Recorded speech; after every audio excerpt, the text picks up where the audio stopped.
yes.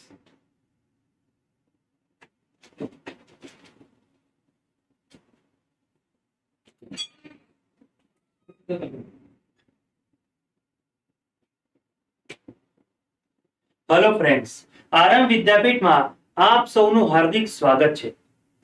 RM વિદ્યાપીઠની સાનિધ્ય batch હેઠળ STI DYSO અને નાયબ મામલતદારની બેચ અંતર્ગત આજે આપણે કરંટ અફેર્સ ભણવાના છીએ.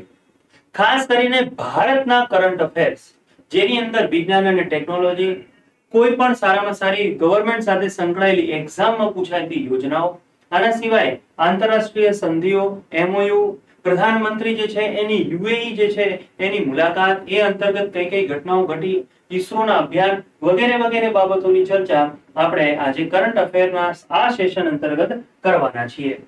આરએમ વિદ્યાપીઠની આ સાનિધ્ય બેચ જે છે એના ડેમો લેક્ચર્સ જે છે YouTube ની અંદર અવેલેબલ છે. આ સાનિધ્ય બેચ અંતર્ગત નિષ્ણાત ફેકલ્ટી દ્વારા પ્રિલિમ અને મેઇન્સ જે છે એના તમામ વિષયો આવરી લઈને એની તૈયારી જે છે એ કરાવવામાં આવે છે. એક્સક્લુઝિવ લાઈવ બેચ જે છે એના ડેમો લેક્ચર્સ હજી YouTube ની અંદર અવેલેબલ છે. ખાસ તમે ડેમો લેક્ચર્સ જોજો. અને વિદ્યાપીઠ દ્વારા, આરએમ વિદ્યાપીઠ દ્વારા એકાંત બેચ જે છે, કોન્સ્ટેબલ લાઈવ બેચ જે છે એની પણ જાહેરાત થઈ ચૂકી છે અને માત્ર 2500 રૂપિયાની અંદર પ્રથમ 100 વિદ્યાર્થીઓ માટે આ કોન્સ્ટેબલ જે છે એ અંતર્ગત લાઈવ બેચ નિષ્ણાત ફેકલ્ટીઓ દ્વારા તમને ભણાવવામાં આવશે.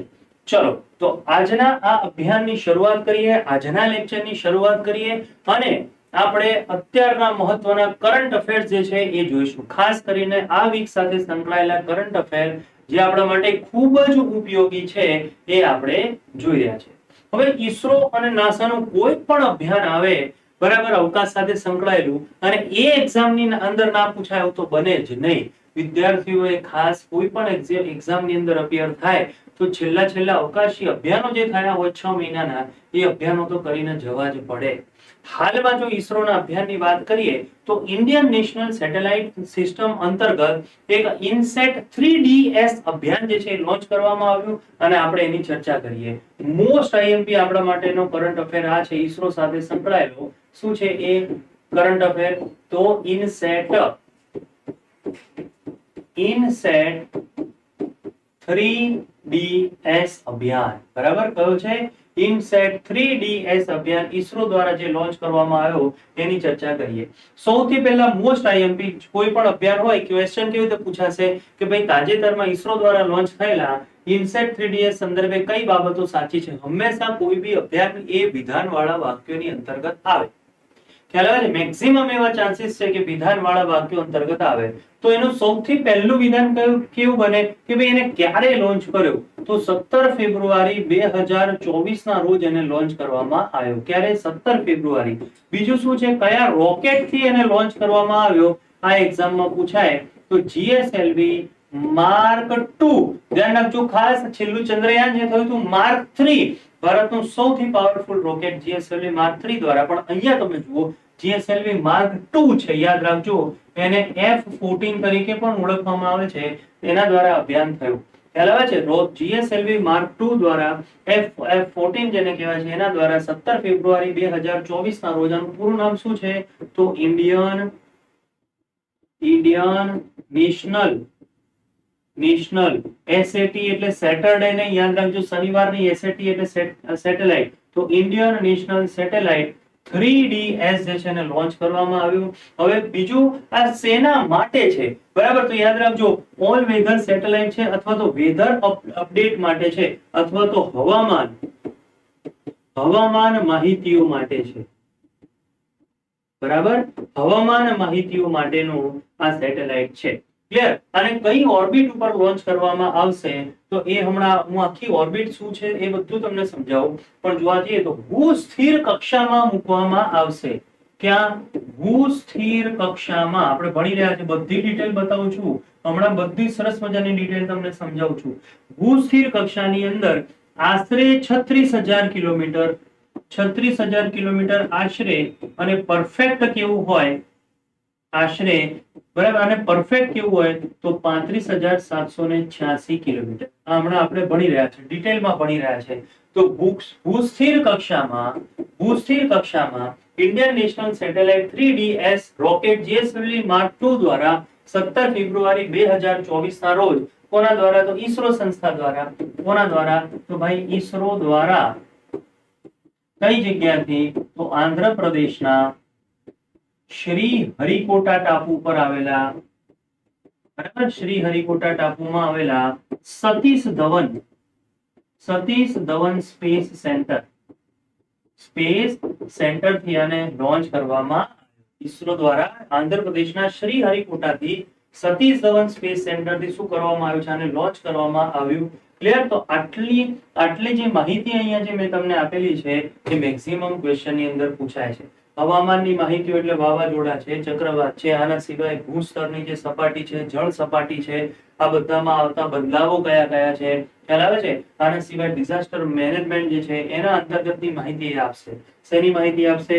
કે ભાઈ વાતાવરણ છે, બરાબર, પછી પૃથ્વી જે છે, આના સિવાય જળ સપાટી જે છે, પૃથ્વી સપાટી છે, જળ સપાટી છે, ડીએમ એટલે ડિઝાસ્ટર મેનેજમેન્ટ, ખ્યાલ આવે છે? ડિઝાસ્ટર મેનેજમેન્ટ અંતર્ગતની, હવામાન અંતર્ગતની માહિતીઓ જે છે એ શું કરવામાં આવશે? એની માહિતીઓ આપણને આ સેટેલાઇટ પહોંચાડશે. શું આ હવામાનની માહિતી આપવા વાળું પહેલું સેટેલાઇટ છે? તો ના. આ અગાઉ જો જોવા જઈએ તો ઇનસેટ 3D અને 3DR જે છે એ પણ છે. ક્લિયર? આ અગાઉ હવામાનની માહિતી માટે કયા? તો ભાઈ ઇનસેટ 3D અને 3DR, ખ્યાલ આવે છે? એકલું 3 પણ કહી શકાય. ઇનસેટ 3 અને 3DR સેટેલાઇટ, બે સેટેલાઇટ લોન્ચ થયા હતા. 1 આ 2 અને હવેનો જે છે આ કયો છે? 3, એટલે 3DS. યાદ રાખજો, DR ના બદલે હવે અહીંયા શું છે? DS. આના પહેલા કયો હતો? DR. હવે કયો છે? DS. આ સેટેલાઇટ ગયા હતા. તો એક્ઝામ ની અંદર જે પૂછાતી માહિતી છે આ ભૂસ્થિર કક્ષાની અંદર આશરે 35,786 અથવા 36,000 કિલોમીટર છે. શેના માટે છે? તો હવામાનની માહિતી અથવા વાતાવરણ, પૃથ્વી, જળ સપાટી, ડિઝાસ્ટર મેનેજમેન્ટ વગેરેની માહિતી માટે GSLV માર્ક 2 રોકેટ દ્વારા 3 ને 2 રોકેટ દ્વારા 17 ફેબ્રુઆરી 2024 કઈ જગ્યાએથી એને લોન્ચ કરવામાં આવ્યો. હવે એની અંતર્ગતની જે અહીંયા શબ્દો આવે છે એની આપણે માહિતી લઈએ. તો ભારત જે છે એની સેટેલાઇટ સિસ્ટમ હવે સમજવાનું છે. STI, DYSO, નાયબ મામલતદાર કે ક્લાસ 1 2 એની અંદર સૌથી મહત્વની બાબત શું છે? સમજણ. કે ભાઈ કોઈ ટોપિકની પરફેક્ટ સમજણ. તો આ તો આપણો કરંટ અફેર થઈ ગયો. હવે જો આને આપણે સમજવા જઈએ તો ખાસ આ સમજો કે ભારતનો જે સેટેલાઇટ કાર્યક્રમ છે, ભારતનો અવકાશીય જે કાર્યક્રમ છે, બરોબર સમજો, તમને ખૂબ મજા આવશે. એ 3 ભાગની અંદર વહેંચાયેલો છે. એક ઇનસેટ સેટેલાઇટ બનાવવા, બીજું IRS Indian remote sensing satellite બનાવવા, અને બીજું નાવિક એટલે Indian regional navigation satellite system તૈયાર કરવી. આ નેવિગેશન માટે છે, આ રિમોટ સેન્સિંગ માટે છે, અને આ જે છે એ ભૂસ્થિર ઉપગ્રહો, કોમ્યુનિકેશન અને હવામાનની માહિતીઓ માટે છે. તો આ ઇનસેટ છે, આના સિવાયની જીસેટ સિરીઝ છે, ખ્યાલ આવે છે? આ એક સિરીઝ છે, આ 3 ભાગની અંદર છે. તો આ જો જોવા જઈએ ઇન્ડિયન સેટેલાઇટ સિસ્ટમની જો આપણે વાત કરવામાં આવે તો કોઈ પણ ઉપગ્રહ જે છે એને શું કરવામાં આવે? ભૂસ્થિર કક્ષાએ લોન્ચ કરવામાં આવે. હવે ભૂસ્થિર કક્ષા કોને કહેવામાં આવે છે? તો આ પૃથ્વીની સપાટી જે છે એનાથી જોજો ભૂસ્થિર ઉપગ્રહોની જો આપણે વાત કરીએ,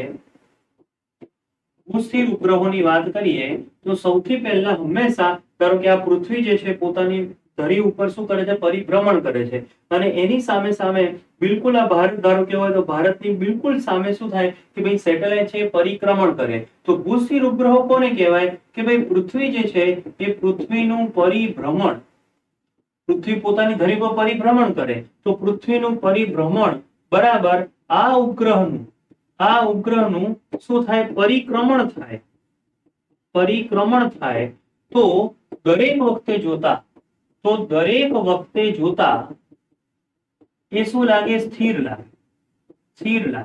ખ્યાલ આવે છે? ધારો કે પૃથ્વી આમ પોતાની ધરી ઉપર ફરી રહી છે અને સામે સેટેલાઇટ પણ ફરી રહ્યો છે, તો દરેક વખતે જોતા એ કેવું લાગે? હંમેશા આપણને સ્થિર લાગે. એટલે એને શું કહેવાય છે?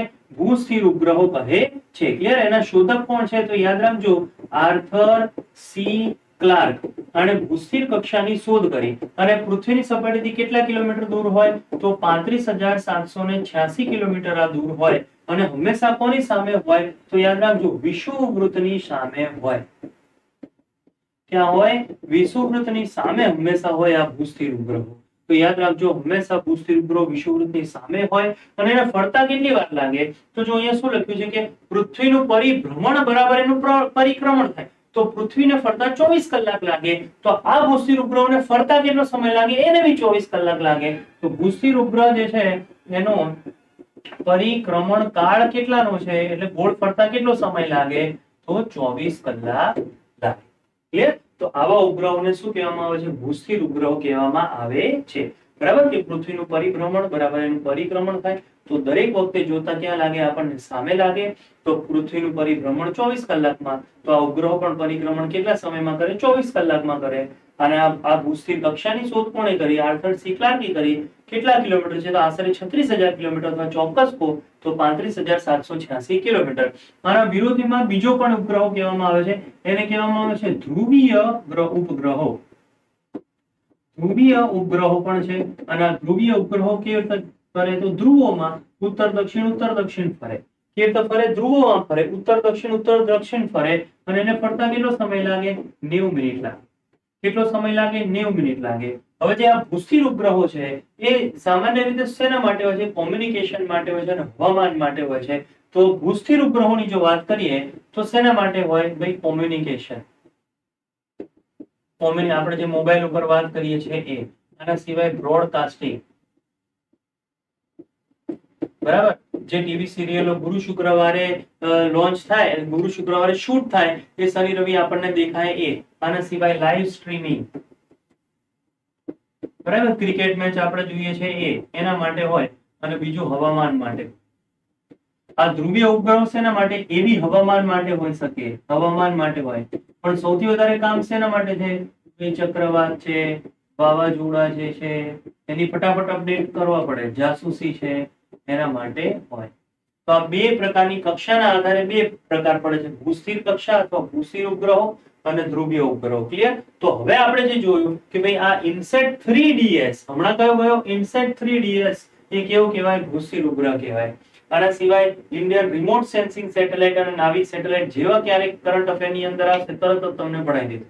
આ સાયન્સ એન્ડ ટેકનોલોજી નથી એટલે એટલું બધું હું ડીપમાં નહીં જઈ શકું, પણ કરંટ અફેર ની અંદર કંઈ પણ આવ્યું તો ફટાક દઈને ભણી લેશું. અને ઇવન સાયન્સ એન્ડ ટેકનોલોજી અંતર્ગત આ બધા કોન્સેપ્ટ તો આપણે ભણવાના જ છીએ. ક્લિયર? સાયન્સ એન્ડ ટેકમાં તો બધું ભણીશું, પણ કરંટ ની અંદર ફિલહાલ આ ઇનસેટ 3DS સાથે જે સંકળાયેલું છે હું તમને એ જ બતાવી શકું છું. ક્લિયર? તો આની આપણે ચર્ચા કરી. ભૂસ્થિર ઉપગ્રહો કોને કહેવાય, શું છે? વારંવાર STI ડિવાઇસોની અંદર આ પૂછાતો ક્વેશ્ચન છે. અને સિવાય જો આપણે ચર્ચા કરીએ, એક બીજી બાબતની પણ જો આપણે ચર્ચા કરીએ તો એ છે ઈસરો. બરાબર છે? આ ઈસરોની આપણે ચર્ચા કરીએ કે મૂળ કાર્ય શું થાય છે? ભારતીય અવકાશ કાર્યક્રમ ક્યારથી ચાલુ થાય છે? કે 1961 માં જવાહરલાલ નહેરુ જે છે એમણે અવકાશીય કાર્યો માટે, અવકાશીય સંશોધનો માટે એક સમિતિ રચના કરવાની વાત કરી હતી. એક સમિતિ બનાવી અને એ સમિતિ જે છે એનું નામ શું છે? ઇન્કોસ્પાર. આ સમિતિ બનાવી. Clear? Indian National Cooperation for Space Research. Indian National Cooperation for Space Research આ બનાવી હતી. ક્લિયર? અને શરૂઆતમાં પરમાણુ વિભાગ અંતર્ગત હતી. પરમાણુ વિભાગ અંતર્ગત કોણ? હોમી ભાભા, ડોક્ટર હોમી ભાભા. પણ એમણે એવું કીધું કે ભાઈ તમે એક કામ કરો, મને અધ્યક્ષ ના બનાવો, આના અધ્યક્ષ જે છે એ તમે કોને બનાવો? તો વિક્રમ સારાભાઈને બનાવો. કોને? વિક્રમ સારાભાઈને તમે અધ્યક્ષ બનાવો. બરાબર? Indian National Cooperation for Space Research એના અધ્યક્ષ કે તમે વિક્રમ સારાભાઈને બનાવો. અને પાછળથી જોવા જતા આ ઇન્કોસ્પાર જે છે એનું નામ બદલવામાં આવ્યું અને ઇન્કોસ્પાર કયા નામે ઓળખાયું? ઈસરો તરીકે ઓળખાયું. 15 ઓગસ્ટ 1969 માં ઈસરોની સ્થાપના થઈ અને એનું હેડક્વાર્ટર કઈ જગ્યાએ છે? બેંગ્લોરમાં. બરાબર? 15 ઓગસ્ટ 1969 ની અંદર શું થાય છે? ઈસરોની સ્થાપના થઈ. અને યાદ રાખજો, શરૂઆતમાં ઈસરો જે છે એ કોના અંતર્ગત હતું? તો એ પરમાણુ વિભાગ અંતર્ગત હતું. સ્થાપના વખતે આ નવી બાબત છે, યાદ રાખજો. સ્થાપના વખતે એ પરમાણુ વિભાગ અંતર્ગત હતું. પરમાણુ વિભાગ હેઠળ હતું. બરાબર? પરમાણુ વિભાગ હેઠળ હતું. પણ 1972 માં આખી બાજી બદલાઈ હતી. 1972 માં શું થયું? પીએમ, પ્રાઇમ મિનિસ્ટર્સ ઓફિસ અંતર્ગત બન્યું ડિપાર્ટમેન્ટ ઓફ સ્પેસ. અને એના અંતર્ગત લઈ લીધું ઈસરો, બરાબર. અને ડિપાર્ટમેન્ટ ઓફ સ્પેસ અને ઈસરો નું હેડક્વાર્ટર હાલ કઈ જગ્યાએ છે? બેંગ્લોર. તો આ વસ્તુ પણ યાદ રાખજો કે હાલમાં ઈસરો કોના અંતર્ગત કહેવાય? તો ભાઈ પીએમઓ અંતર્ગત કહેવાય, પ્રાઇમ મિનિસ્ટર્સ ઓફિસ અંતર્ગત કહેવાય. ઈસરો કોના અંતર્ગત કહેવાય? પીએમઓ અંતર્ગત ડિપાર્ટમેન્ટ ઓફ સ્પેસ અને ડિપાર્ટમેન્ટ ઓફ સ્પેસ અંતર્ગત ઈસરો. તો ઇનડાયરેક્ટલી ઈસરો કોના અંતર્ગત કહેવાય? પ્રાઇમ મિનિસ્ટર્સ ઓફિસ અંતર્ગત કહેવાય. ક્લિયર? તો આ જે છે એ પણ ઈસરોની માહિતી છે, તમે યાદ રાખજો. પહેલા નામ હતું આનું ઇન્કોસ્પાર, તમે આખું નામ સર્ચ કરી લેજો, Indian national committee four Space research. Clear? Cooperation ની કમિટી છે, Indian national committee four Space Research આ કમિટી છે. અને આ કમિટી જે છે એ જ પછી શું બને છે? ઈસરો. એટલે આ ઈસરો નું જૂનું નામ છે, સર્ચ કરશો આખું નામ આવી જશે. 15 ઓગસ્ટ 1969 બેંગ્લોર હેડક્વાર્ટર બન્યું, ત્યારે એ પરમાણુ વિભાગ હેઠળ હતું. અને ત્યારબાદ જો જોવા જઈએ તો ડિપાર્ટમેન્ટ ઓફ સ્પેસ અને ઈસરો હાલમાં કોના હેઠળ છે? પ્રાઇમ મિનિસ્ટર્સ ઓફિસ હેઠળ છે. ક્લિયર? અને આ જે છે એ પણ આપણે જોઈ લીધું કે ભાઈ ઇનસેટ 3DS અત્યારે કરંટ અફેર ની અંદર છે. ખાસ તમે યાદ રાખજો, આપણને એક્ઝામ ની અંદર પૂછાઈ શકે છે, તો તમે ખાસ જોજો આ બધી બાબતો. અને શ્રી હરિકોટાના ની અંદર આવેલું છે Satish Dhawan space centre. Clear? એ ક્યાં આવેલું છે? આ બી 2-3 એક્ઝામોમાં પૂછાયેલું છે. તો એ કઈ જગ્યાએ આવેલું છે? આંધ્રપ્રદેશ ની અંદર આવેલું છે. તો આ કરંટ અફેર આપણું ઈસરો વાળો બહુ જ મહત્વનો છે. બહુ જ. આ જે આપણે વાત કરી કોની કરી? સેટેલાઇટ ની વાત કરી. હવે એક હેલિકોપ્ટર વાળો બી આપણે કરંટ અફેર જોઈ લઈએ કે હેલિકોપ્ટર થી મેડિકલ ઇમરજન્સી સર્વિસ જે છે એ લોન્ચ કરી છે તાજેતરમાં કયા રાજ્ય દ્વારા? આ આપણા માટે બહુ જ ઇમ્પોર્ટન્ટ છે. અને હેલિકોપ્ટર દ્વારા તમે વિચાર કરો, ઇમરજન્સી મેડિકલ સર્વિસ આ લોન્ચ કરવામાં આવી છે. હેલિકોપ્ટર દ્વારા ઇમરજન્સી મેડિકલ સર્વિસ, આ એનું પૂરું નામ છે. Helicopter emergency medical service launch. Clear? Foreign countries ની અંદર આપણે જોઈએ છે કે કોઈ પણ મેડિકલ ઇમરજન્સી આવી હોય તો ધાબા ઉપર સીધું હેલિકોપ્ટર ઊભું રહી જાય અને પેશન્ટ જે છે એનો સમય જે છે ટ્રીટમેન્ટમાં ફટાફટ એને ટ્રીટમેન્ટ મળી જાય અને ટ્રીટમેન્ટનો સમય વધે નહીં, બહુ લેટ ના થાય, એટલા માટે તરત જ જે એનો ઘર છે, ફ્લેટ છે, ત્યાંથી સીધું હેલિકોપ્ટર ઉડી, પેસેન્જર હેલિકોપ્ટર, ખૂબ નાનું હેલિકોપ્ટર, 2-4 જણને લઈ જઈ શકે એવું હેલિકોપ્ટર ઉડી અને તરત જ સીધું હોસ્પિટલમાં લઈ જાય. ખ્યાલ આવે છે? તો આ હેલિકોપ્ટર સર્વિસ જે છે એ આપણા માટે ઇમ્પોર્ટન્ટ છે. ભારતની પહેલી હેલિકોપ્ટર ઇમરજન્સી મેડિકલ સર્વિસ જે છે કયા રાજ્ય દ્વારા લોન્ચ થઈ? Clear? Helicopter emergency medical service કયા રાજ્ય દ્વારા લોન્ચ થઈ? તો યાદ રાખજો, ઉત્તરાખંડ રાજ્ય દ્વારા. બરાબર? કયા દ્વારા? ઉત્તરાખંડ રાજ્ય દ્વારા લોન્ચ થઈ. ખાસ કરીને ઉત્તરાખંડ જે છે, ઉત્તરાખંડ એમ્સ થી કેટલા? 150 કિલોમીટરના અંતર સુધી, બરાબર, આ સેવા અપાશે. બરાબર? યાદ રાખજો ખાસ, કેટલા? 150 કિલોમીટરના અંતર સુધી સેવા અપાશે. ઉત્તરાખંડ એમ્સ થી 150 કિલોમીટરના અંતર સુધી કોઈને આવી હેલ્થ ઇમરજન્સી આવી તો તરત જ એમને શું આપવામાં આવશે? સેવા આપવામાં આવશે. તો આ બી તમે ખાસ નોટ ડાઉન રાખજો. હંમેશા કરંટ અફેર જે છે એની તૈયારી કરવી જોઈએ. અને તાજેતરમાં તમને કરંટ અફેર ની અંદર કઈ પણ પ્રોબ્લેમ થતો હોય તો બસ એના માટે જ આ રેગ્યુલર કરંટ અફેર જે છે એ હવે આપણે આ લોન્ચ કર્યા છે. અને શું થશે કે મહત્વપૂર્ણ માહિતીઓ જે છે તમને સરસ મજાની કરંટ અફેર ની તમને મળે તો તમારે નોટ ડાઉન કરી નાખવાની. ચોપડાની અંદર આ બધા કરંટ અફેર જે છે તમારે નોટ ડાઉન કરી લેવાના.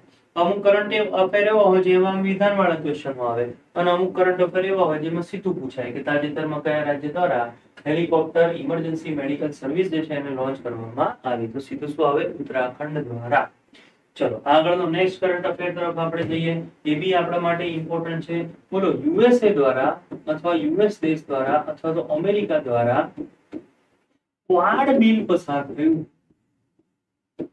ક્વાડ બિલ પસાર થયું. હવે ક્વાડ તો શું છે? આંતરરાષ્ટ્રીય સંગઠન બનાવ્યું છે. ક્વાડ તો એક આંતરરાષ્ટ્રીય સંગઠન છે.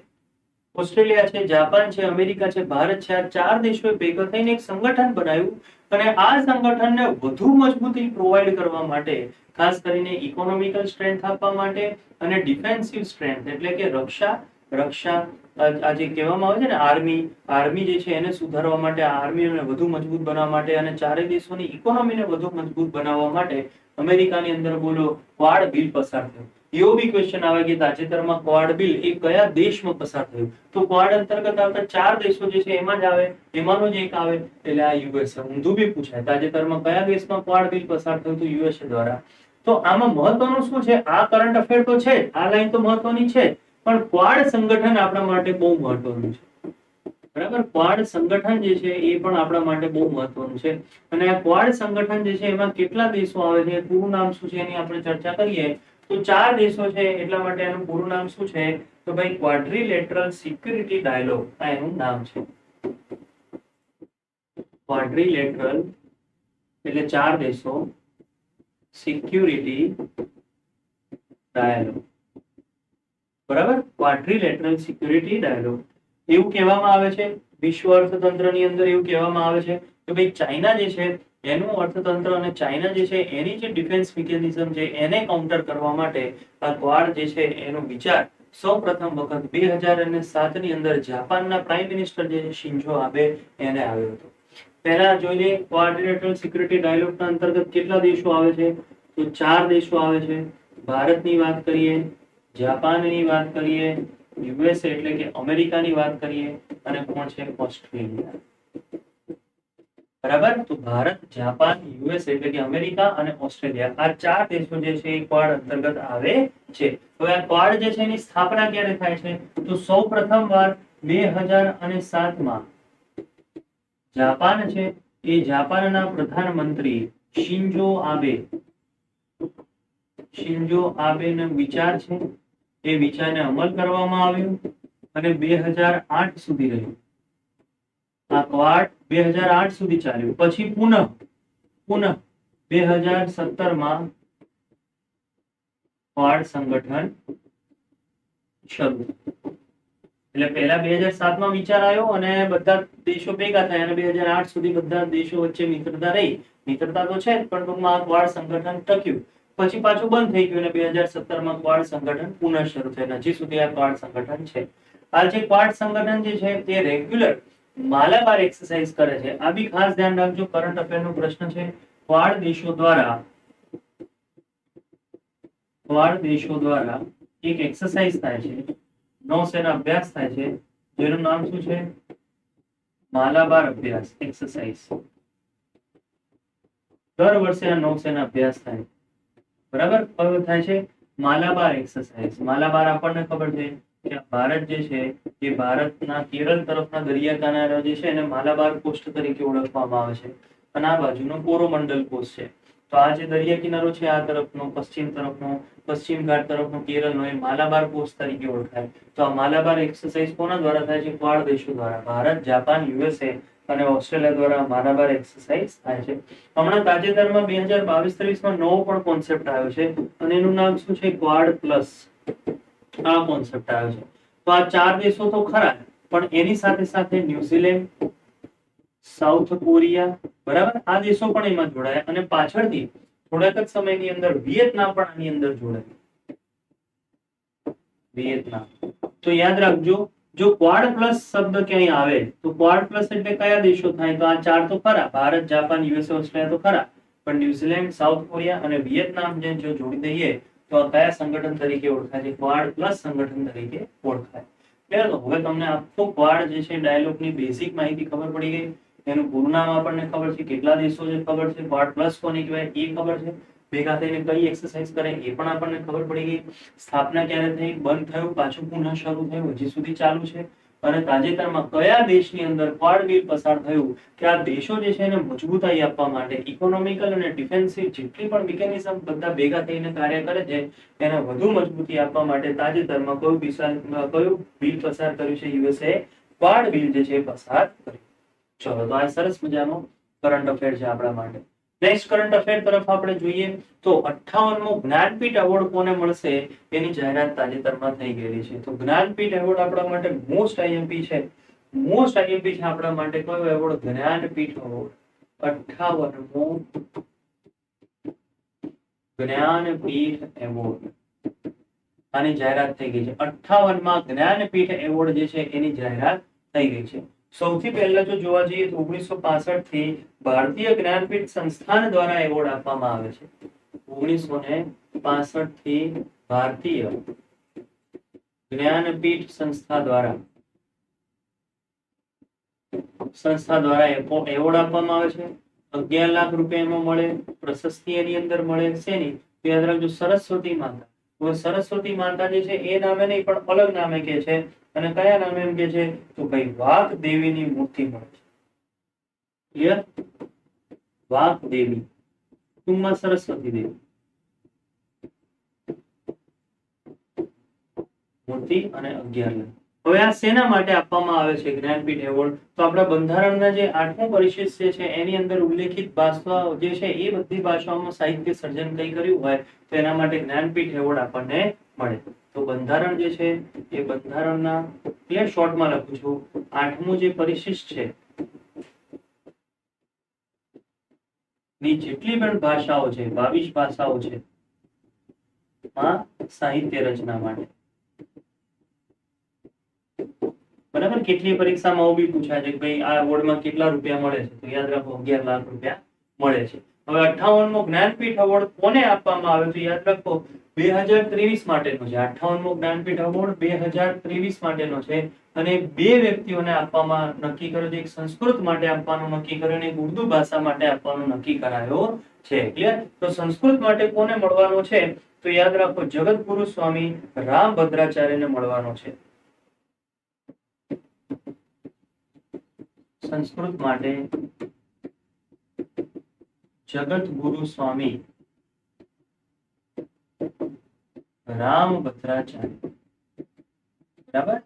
યાદ રાખો સંસ્કૃત માટે જગતગુરુ સ્વામી રામભદ્રાચાર્યને મળવાનો છે. અને આ સિવાય ઉર્દુ ભાષા માટે ગુલઝાર. બોલિવૂડ ની અંદર પણ આપણે જોયું છે જૂના સોંગ જે છે, નવા સોંગ જે ઘણા બધા ગુલઝાર દ્વારા ગાવામાં આવેલા છે. તો સેકન્ડ કોને મળવાનો છે? ગુલઝારને મળવાનો છે. કઈ ભાષા માટે?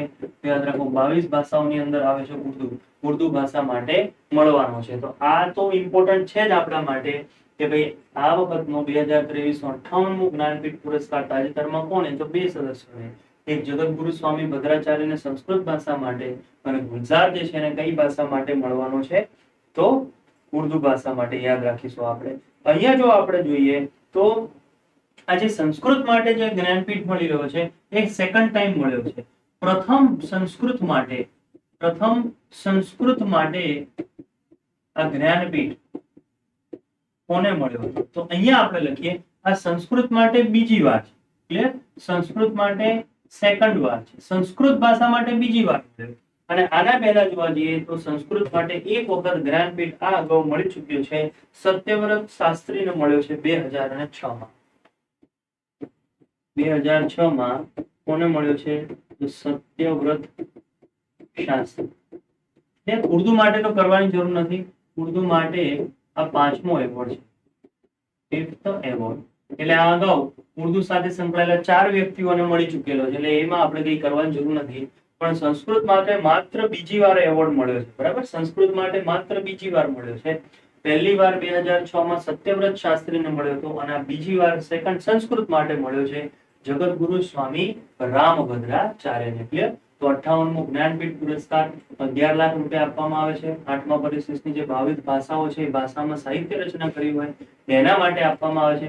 અને આ વખતે બે ભાષા માટે આપવામાં આવ્યો. ક્યારેક એવું બી બને કે ભાઈ આ વ્યક્તિઓ ના પૂછે, ભાષા પૂછે કે આ વખતે જે જ્ઞાનપીઠ પુરસ્કાર 2023 એ કઈ બે ભાષાઓ માટે મળ્યો, આવું બી પૂછે તો કઈ બે ભાષાઓ માટે મળ્યો છે? સંસ્કૃત અને ઉર્દુ ભાષા માટે મળ્યો છે. ક્લિયર? ચલો, તો આ બી કરંટ અફેર આપણા માટે ઇમ્પોર્ટન્ટ હતું, ધ્યાન રાખજો ખાસ. ત્યારબાદ એક કરંટ અફેર ની આપણે ચર્ચા કરીએ અને એ શું છે? મિલન એક્સરસાઇઝ 2024. ક્લિયર? કઈ એક્સરસાઇઝ છે? મિલન એક્સરસાઇઝ 2024. તો 12મી મિલન અભ્યાસ 12મો મિલન અભ્યાસ 2024. આવી કોઈ પણ એક્સરસાઇઝ થતી હોય જેમ આપણે હમણાં જ જોઈ કે ક્વાડ દેશોએ ભેગા થઈ અને કઈ એક્સરસાઇઝ કરી? માલાબાર એક્સરસાઇઝ કરી. તો જો આ શું છે? મિલન અભ્યાસ 2024 આપણા માટે બહુ જ ઇમ્પોર્ટન્ટ છે. મલ્ટીલેટરલ નેવલ એક્સરસાઇઝ. નામ શું છે આનું? તો ભાઈ મલ્ટીલેટરલ નેવલ એક્સરસાઇઝ 2024. હવે મલ્ટીલેટરલ નો અર્થ શું થાય? ઘણા બધા દેશોએ ભાગ લીધો. બરાબર? ઘણા બધા દેશોએ આની અંતર્ગત ભાગ લીધો. હવે શું થાય છે આની અંદર આપણે ઘણા બધા દેશોને ભાગ લેવા માટે બોલાવીએ, ક્યારે 20 દેશો આવે, ક્યારે 25 દેશો આવે. પહેલી વાર એવું બન્યું છે આ 12મી એક્સરસાઇઝની અંદર, મિલન એક્સરસાઇઝની અંદર 50 જેટલા દેશોએ ભાગ લીધો. 100 થી વધારે દેશોએ ભાગ લીધો. શું છે? પ્રથમ વાર આ મિલન એક્સરસાઇઝમાં 50 દેશો એટલે સૌથી વધારે દેશોએ ભાગ લીધો. સૌથી વધારે દેશોએ ભાગ લીધો અને ભારતના 50 જેટલા મિત્ર દેશોએ આની અંતર્ગત ભાગ લીધો. મલ્ટીલેટરલ નેવલ એક્સરસાઇઝ અંતર્ગત, મિલન એક્સરસાઇઝ અંતર્ગત કેટલા 50 જેટલા મિત્ર દેશો જે છે એને સીધો ભાગ લીધો. આનું આયોજન ક્યાં કરવામાં આવ્યું હતું? તો 19 થી 27 ફેબ્રુઆરી અંતર્ગત આનું આયોજન ક્યાં કરાયું? તો વિશાખાપટ્ટનમ બંદરે આનું આયોજન કરવામાં આવ્યું. અને વિશાખાપટ્ટનમ બંદરની ખાસિયત શું છે? કે આ ભારતનું સૌથી ઊંડું બંદર છે. જીકે અંતર્ગત ભારતનું સૌથી ઊંડું બંદર છે. ક્યારે બી આપણને એવું પૂછાય કે ભાઈ ભારતનું સૌથી ઊંડું બંદર કયું? તો વિશાખાપટ્ટનમ બંદર, એટલે વિશાખ બંદર તરીકે પણ એને ઓળખવામાં આવે છે. અને આ વિશાખાપટ્ટનમ બંદરથી પનડુબ્બીઓ જે છે લોન્ચ થાય, સબમરીન લોન્ચ થાય, સબમરીન ઓક્સિજન લેવા ઉપર આવે. ખાસ આપણે ધ્યાન રાખવાનું. ક્લિયર? તો એક આ છે મિલન અભ્યાસ 2024, મલ્ટીલેટરલ નેવલ એક્સરસાઇઝ 2024. પ્રથમવાર મિલન એક્સરસાઇઝમાં 50 દેશોએ ભાગ લીધો. કઈ જગ્યાએ એનું આયોજન કરવામાં આવ્યું? આયોજન બહુ પૂછે છે. તો વિશાખાપટ્ટનમ બંદરે આયોજન કરવામાં આવ્યું. નવલ છે એટલે નૌસેનાનો અભ્યાસ છે. ક્લિયર? નવલ લખ્યું છે એટલે અહીંયા અલગથી લખવાની જરૂર નથી. અભ્યાસ કયો છે? તો ભાઈ નૌસેના સાથે સંકળાયેલો આ અભિયાન છે. ક્લિયર? આ આપણા માટે ઇમ્પોર્ટન્ટ છે. એક બીજા એપ્લિકેશનની જો આપણે વાત કરીએ તો એક રાજ્ય દ્વારા બહુ સરસ એપ્લિકેશન લોન્ચ થઈ છે અને એ એપ્લિકેશન બહુ સારા એવા ગોલ માટે છે. વન મિત્ર એપ્લિકેશન આ આપણા માટે બહુ જ ઇમ્પોર્ટન્ટ છે કરંટ અફેર માટે. વન મિત્ર એપ્લિકેશન, આ વન મિત્ર એક એપ્લિકેશન અથવા તો એવું કહી શકાય વન મિત્ર સ્કીમ, વન મિત્ર અભિયાન તાજેતરમાં કોના દ્વારા લોન્ચ થયું? કોના દ્વારા લોન્ચ થયું એના પહેલા હું તમને સમજાવું કે આ શું કહે છે. બહુ જ સરસ અભિયાન છે. સૌથી પહેલા તો જે પરિવારની આખા પરિવારની આવક 1,80,000 થી ઓછી હોય, જોજો હું બરોબર જોજો, જે પરિવારની આવક 1.80 લાખ થી ઓછી હોય અને વધતા એ જંગલ ના હોય એવા વિસ્તારમાં રહેતા, જંગલ ના હોય એવા વિસ્તારમાં રહેતા, જંગલ ન હોય તેવા વિસ્તારમાં, ધારો કે શહેરમાં રહેતા હોય અને જો આ પરિવાર શું કરે? સતત વન સંરક્ષણ અને નવા વૃક્ષો વાવવાની પ્રવૃત્તિ કરતા હોય. આ પરિવાર વન સંરક્ષણ વત્તા નવા વૃક્ષોનું વાવેતર જેવી પ્રવૃત્તિ કરે તો તેમને આર્થિક સહાય આપવાની વાત કરી છે. બોલો, તો તેમને આર્થિક સહાય આપવાની વાત કરી છે. ટૂંકમાં પ્લાન્ટેશન માટે ઇન્સેન્ટિવ એ લોકોને મળશે. તેમને શું મળશે? આર્થિક સહાય લોન્ચ કરી છે. કેવી રીતે મળશે? કેટલા વૃક્ષો વાયા? એનું અપડેશન શું છે? ખ્યાલ આવે છે? એ બધી બાબતોને જોઈ એ બધી બાબતોને એપ્લિકેશનમાં રેગ્યુલર જે છે માહિતીઓ મેળવી અને આ બધા જ પરિવારો જે છે એમને આર્થિક એવોર્ડ જે છે આપવામાં આવશે.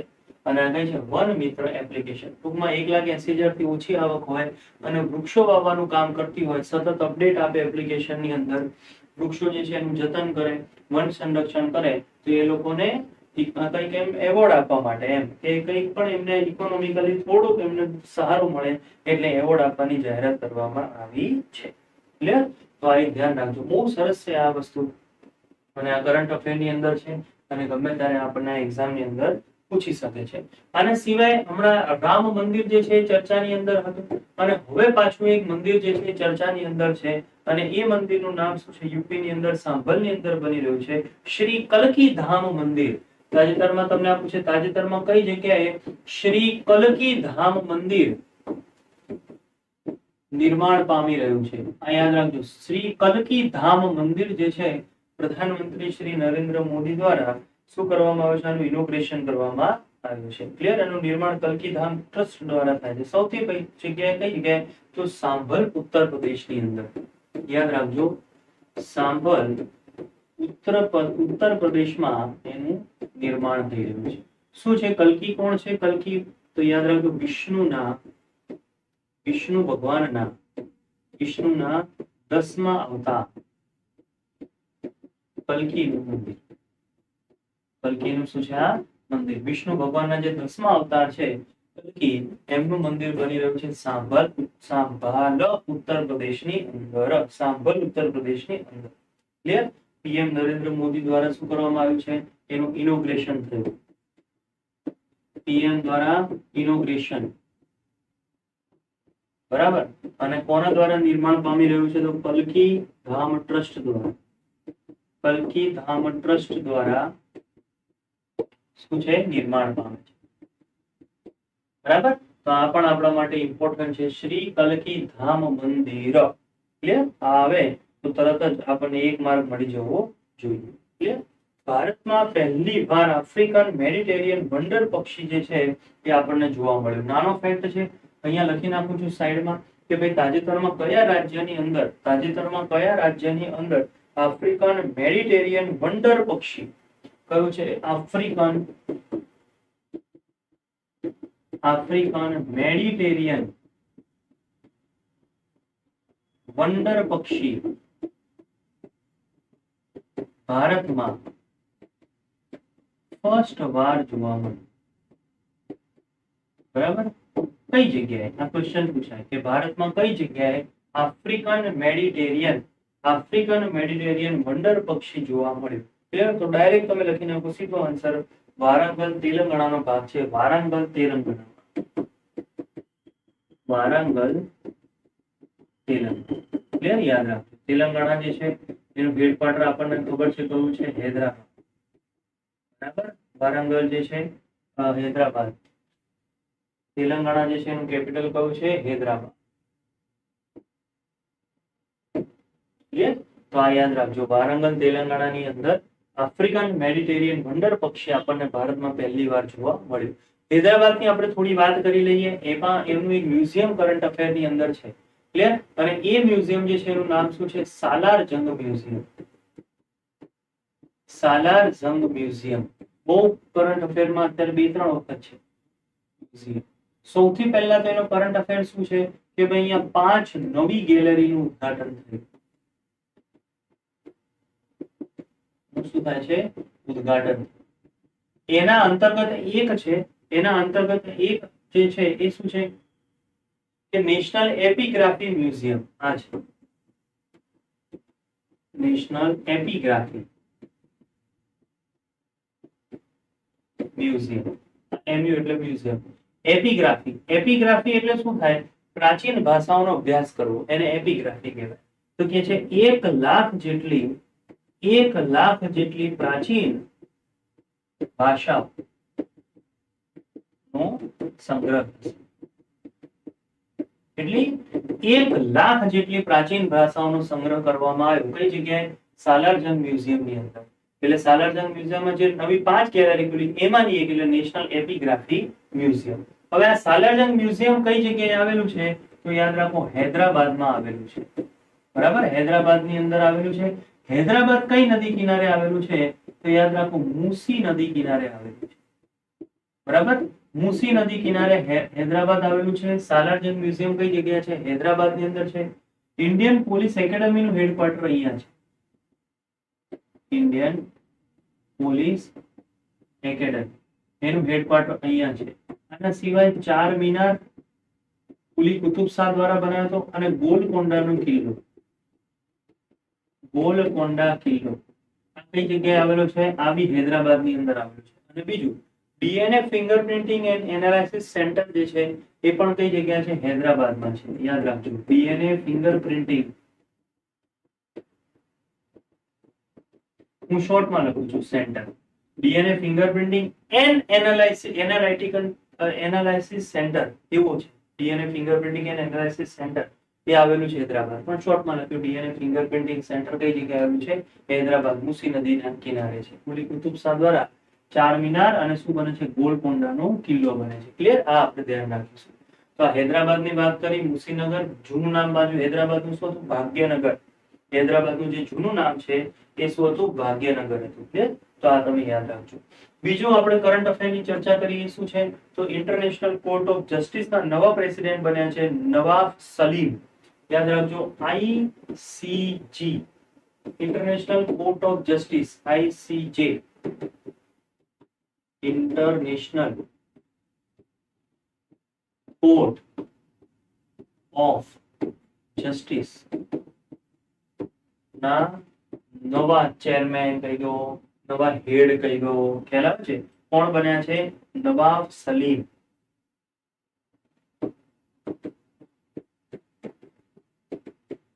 નવાબ સલીમ. ક્લિયર? યાદ રાખ. આ લેબેનન દેશના છે. લેબનન દેશના. બરાબર? તો લેબનન દેશના નવાબ સલીમ આ ઇન્ટરનેશનલ કોર્ટ ઓફ જસ્ટિસના નવા પ્રેસિડેન્ટ. હવે ઇન્ટરનેશનલ કોર્ટ ઓફ જસ્ટિસ આપણા માટે ઇમ્પોર્ટન્ટ છે. આ વર્લ્ડ કોર્ટ તરીકે ઓળખાય છે.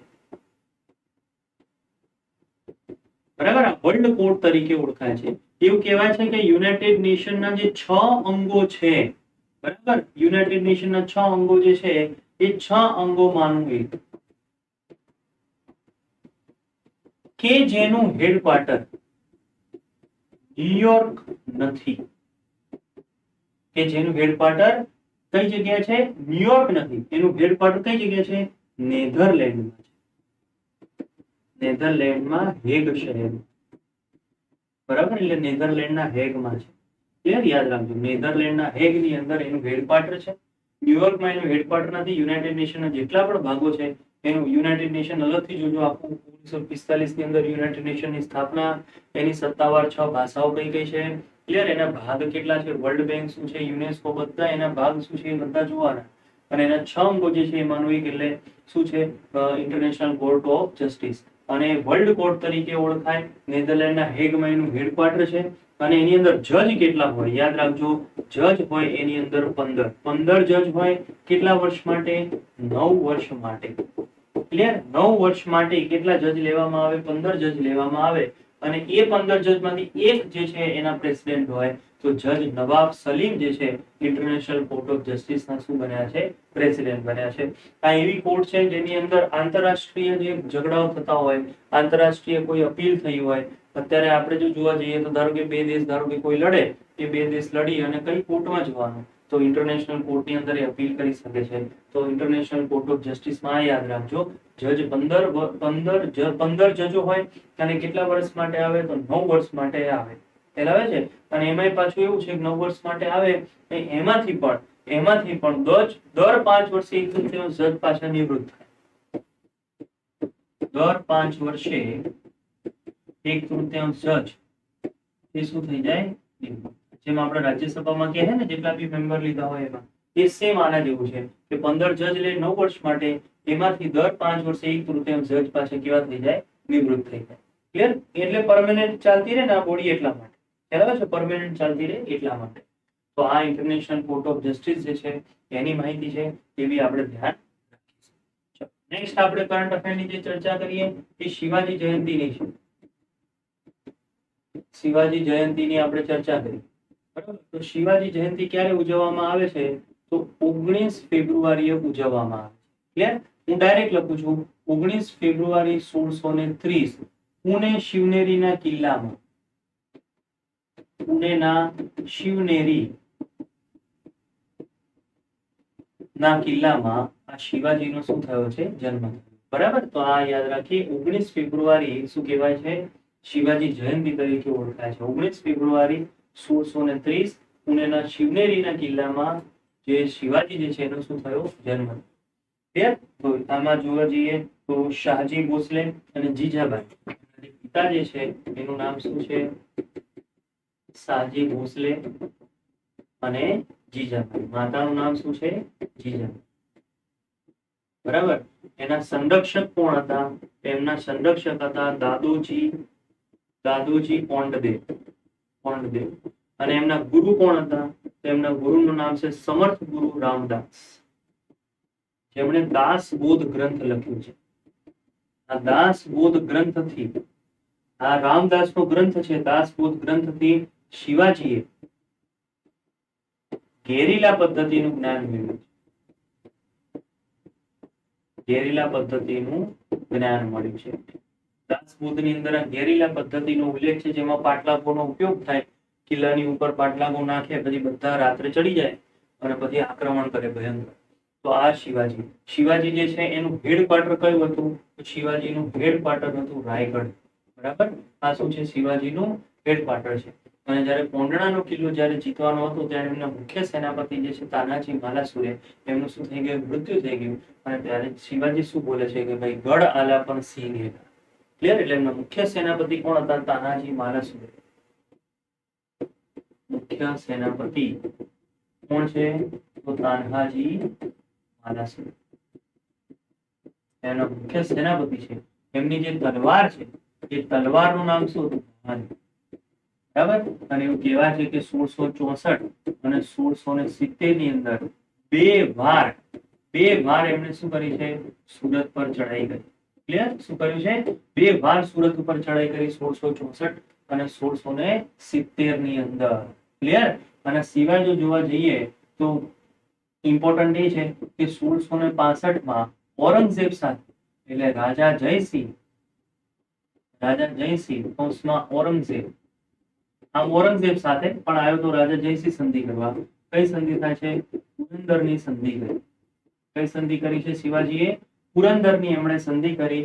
અને એમના પુત્ર જે છે શંભાજી સાથે એ ઔરંગઝેબના દરબારમાં હાજર થયા હતા. પણ ઔરંગઝેબ જે છે એમણે એમના સાથે દગો કર્યો અને પુત્ર જે છે એ અને શંભાજી, અને પછી જો જોવા જઈએ તો આ શિવાજી એમને કેદ કરી નાખ્યા. પછી ત્યાંથી ભાગી છૂટવામાં સફળ થયા. શિવાજીની ઘણી બધી બાબતો જે છે એ જોવા આપણને મળે છે. ઔરંગઝેબ જે છે એના મામા સહિસ્તા ખાન જે છે એમની હત્યા કરી નાખી. અફઝલ ખાનની હત્યા વાઘના નખ દ્વારા કરી હતી. આ બી એક્ઝામમાં પૂછાયું હતું કે ભાઈ કોના, કદાચ તલાટીના પેપરમાં પૂછાયું હતું કે શિવાજીએ કોની હત્યા, અફઝલ ખાન જે છે એની હત્યા એ વાઘના નખ જે છે એવું એક આખો પંજો બનાવડાયો અને એનાથી કરી હતી. તો આ બધા ક્વેશ્ચનો જે છે શિવાજી સાથે સંકળાયેલા છે. પણ ફિલહાલ આપણે જો જોઈએ તો શું છે? શિવાજી જયંતિ છે.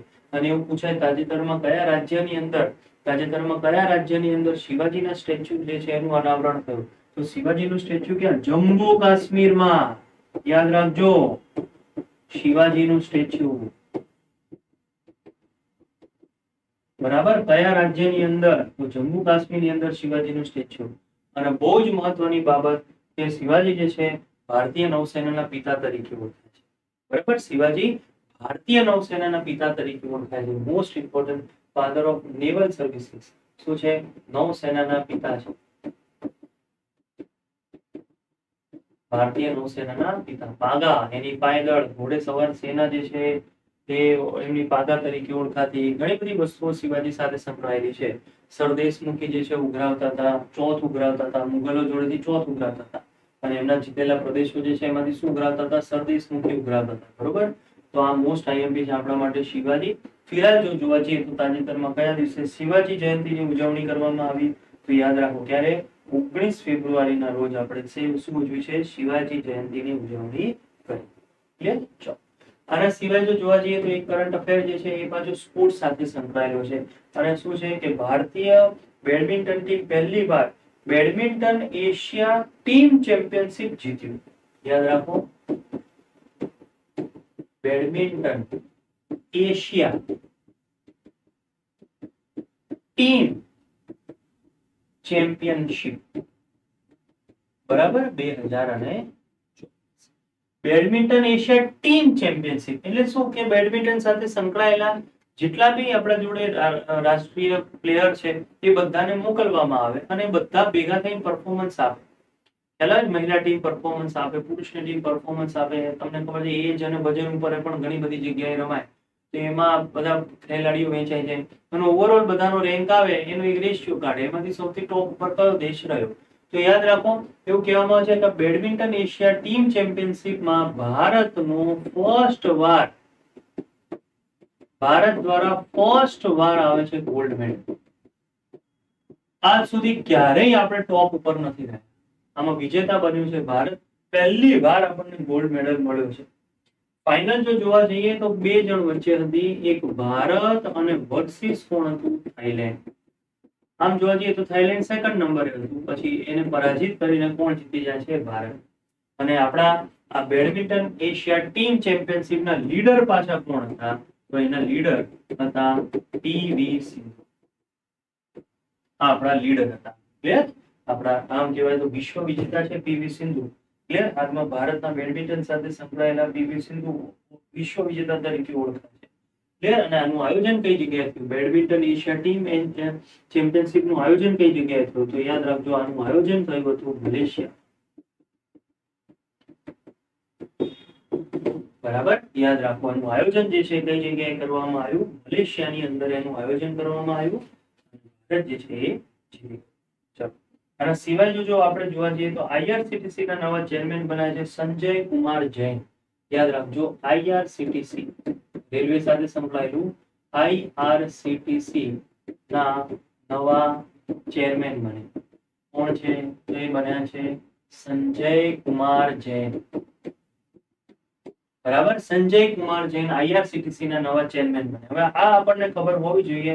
આઈઆર એટલે તો Indian railway catering and tourism corporation limited.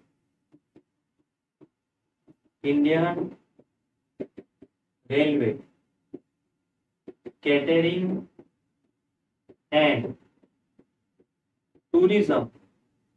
બરાબર, યાદ રાખજો ખાસ.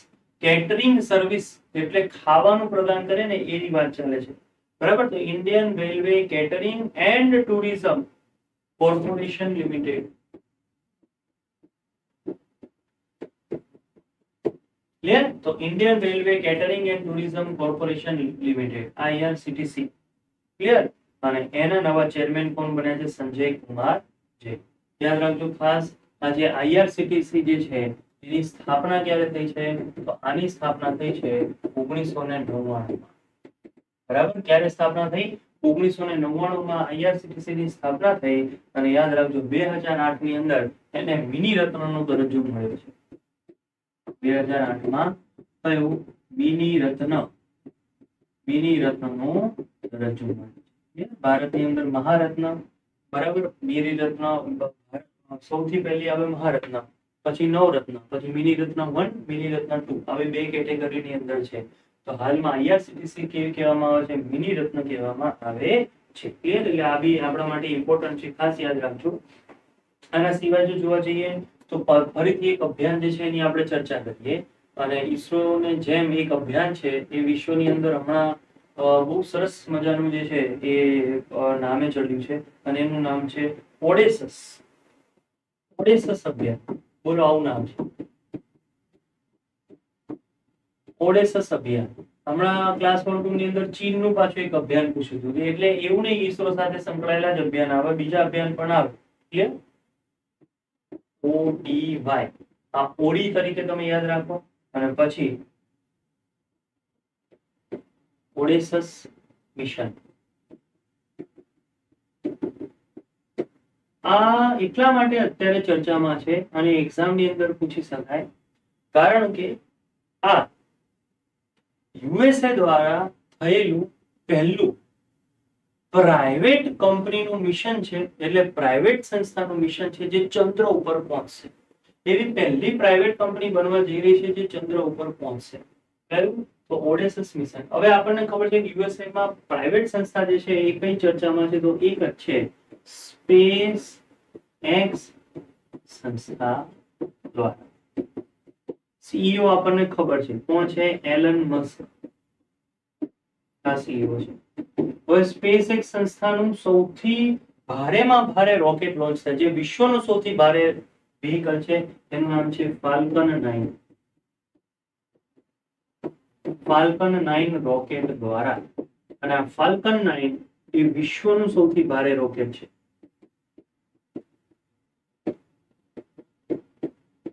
બરાબર, વિશ્વનું સૌથી ભારે રોકેટ છે ફાલ્કન 9. અને જે અમેરિકા જે છે એની પ્રાઇવેટ સંસ્થા અમેરિકાની પ્રાઇવેટ સંસ્થા SpaceX દ્વારા આ મિશન જે છે એને લોન્ચ કરવામાં આવ્યું. ક્લિયર? યાદ રાખજો ખાસ, અમેરિકાની પ્રાઇવેટ સંસ્થા SpaceX દ્વારા આ મિશન જે છે લોન્ચ કરવામાં આવ્યું. Kennedy space centre Florida, Kennedy space centre Florida. શું છે આ મિશન? શું છે કે ભાઈ પ્રાઇવેટ કંપની દ્વારા, કોઈ પ્રાઇવેટ સ્પેસ કંપની દ્વારા ચંદ્ર પર થશે. શું થશે? ચંદ્ર પર ઉતરાણ થશે. કોઈ પ્રાઇવેટ સ્પેસ કંપની દ્વારા ચંદ્ર પર ઉતરાણ થાય એવું આ ઓડેસસ અભિયાન છે. યાદ રાખજો, SpaceX સંસ્થા ફાલ્કન 9, અને આ ફાલ્કન 9 જે છે વિશ્વનું સૌથી ભારેમાં ભારે રોકેટ છે. ભારતનું સૌથી ભારેમાં ભારે રોકેટ કયો છે? તો યાદ રાખજો, GSLV Mk3. બરાબર, કયું છે? GSLV Mark 3 રોકેટ એ ભારતનું સૌથી હેવીમાં હેવી રોકેટ છે. અને આવું કહેવામાં આવે છે કે 4000 કિલોગ્રામ જેટલું વજન જે છે આ ઉપાડી શકે. કેટલું? 4000 કિલોગ્રામ સુધીનું વજન ઉપાડી શકે. જ્યારે ફાલ્કોન 9 જે રોકેટ છે એ 6 થી 7000 કિલો સુધીનું વજન ઉપાડી શકે. કેટલા? 6 થી 7000 કિલો સુધીનું વજન જે છે ઉપાડી શકે છે. તો આ વસ્તુ પણ તમે યાદ રાખજો. એક કરંટ અફેર છે જે આમ જોવા જઈએ તો જાપાન સાથે સંકળાયેલો છે. આમ જાપાન સાથે સંકળાયેલો છે કે ભાઈ જાપાન જે છે એ વિશ્વ ઇકોનોમીની અંદર એ 3rd રેન્ક હતો, અને એનો રેન્ક જે છે એ થોડો ઓછો થઈ ગયો. જાપાનની અંદર હાલમાં ઇકોનોમિક ક્રાઇસિસ ચાલે છે, અને એ જાપાન જે છે 3rd રેન્ક ઉપર હતું, અને પછી એનો રેન્ક ગબડી પડ્યો, 4થા રેન્ક ઉપર આવી ગયું. પણ વિશ્વની સૌથી શક્તિશાળી ઇકોનોમીની પણ આપણે વાત કરી લઈએ તો શું થાય? એક્ઝામની અંદર આપણને ભારતનું સ્થાન પૂછાય તો આવડતું હોવું જોઈએ. વિશ્વના સૌથી મજબૂત અર્થતંત્ર. બરાબર, મૂળ પાછો કોન્સેપ્ટ શું છે? કરંટ શું છે આની અંદર? યાદ રાખજો, જાપાનનું સ્થાન ઘટ્યું. 3જા નંબરે હતું, 4થા નંબરે આવી ગયું. કરંટ અફેર એ છે. પણ આપણે વિશ્વના સૌથી મજબૂત અર્થતંત્રોની જો વાત કરીએ તો સૌથી મજબૂત અર્થતંત્ર છે હાલમાં અમેરિકાનું, એટલે કે USA. પછી જે અર્થતંત્ર છે એ ચાઇનાનું છે.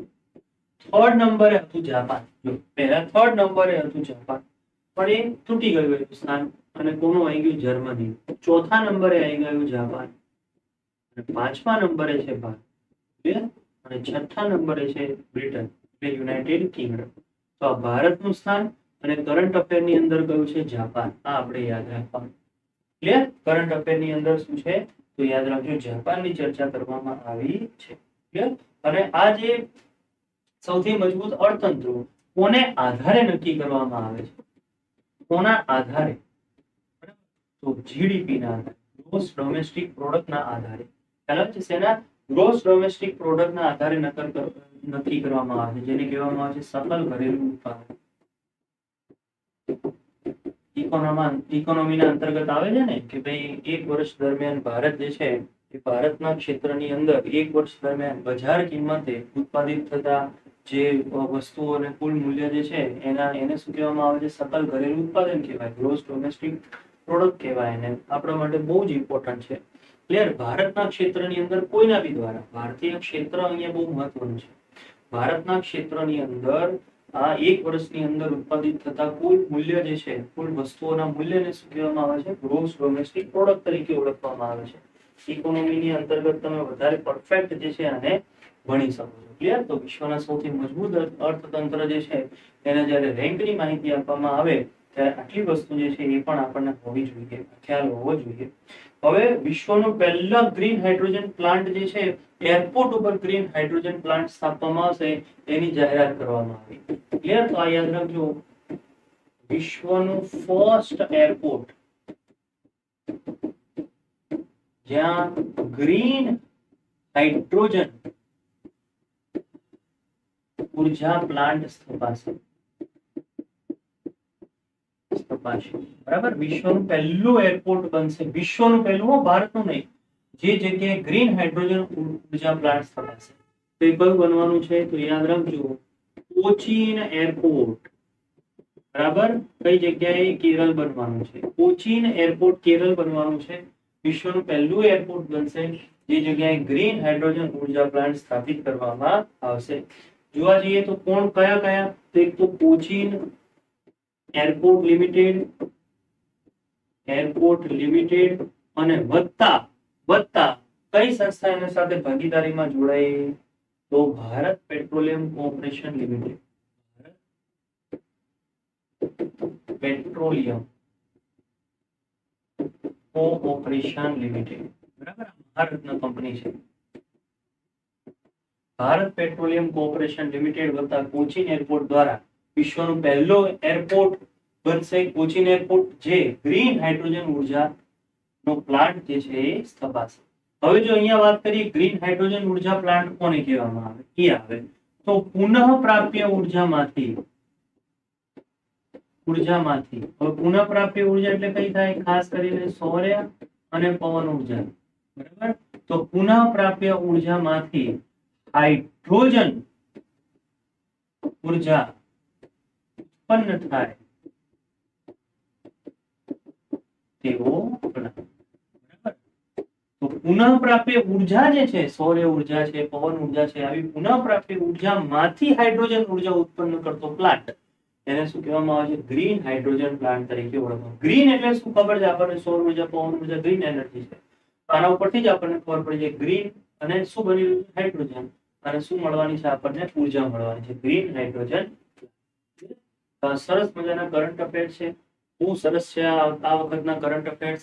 બરોબર આ કરંટ અફેર્સ તમે રેડી રાખો અને આરંભ વિદ્યાપીઠ દ્વારા સતત કરંટ અપડેટ જે છે એ લેક્ચર્સ અંતર્ગત તમને મળતી રહેશે, જેથી કરંટ અફેરની અંદર આપણો કોઈ પણ વિદ્યાર્થી જે છે એ પાછો ના રહી જાય અને up to date current affair કરી અને સારો સ્કોર જે છે કોઈ પણ એક્ઝામની અંદર પ્રાપ્ત કરી શકે. Thank you so much friends. આરંભ વિદ્યાપીઠ સાથે જોડાવા બદલ.